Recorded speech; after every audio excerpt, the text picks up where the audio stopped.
When I first moved here to this part of the state, every house, like 20 years ago, every house in every neighborhood had a little small garden plot. Everybody had a few tomatoes, grew some squash and stuff.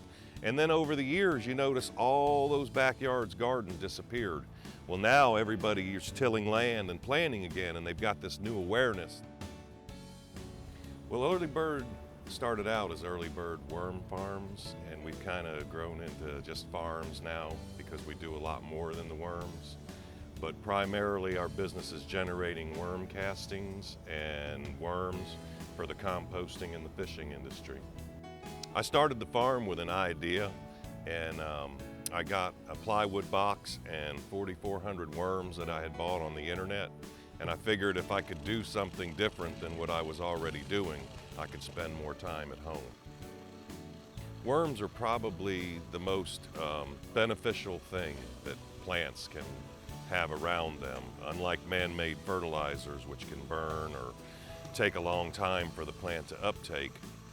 The worms actually aerate the soil, allowing moisture to the roots and oxygen to the roots, and their waste, vermicastings, is the richest, most organic fertilizer known to man. It's exactly what God intended your plants to eat. So it's a very prized substance, and it causes growth rates of, say, 3 times the normal growth rate on a plant without worm castings, and the yields usually produces about twice the yields. So the worms are very beneficial for plants and very necessary.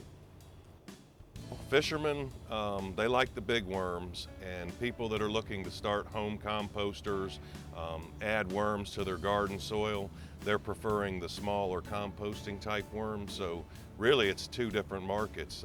You have people buying them to fish, and you have people buying them for gardening sort. One good thing about everything that we do here is it's local, and local food, local products, it's not a myth. And it's going to have to be more and more with the price of fossil fuels going up and the big, huge carbon footprints that just a single tomato brings to your table. Local food is going to become so important. We're on the verge of, I believe, either find it local or find it from a foreign country. Less and less can you find that's made in America. Now it's less and less can you find that's actually grown in America.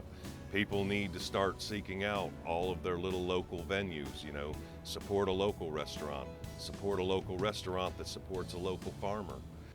There's a lot of things people can do to keep things local.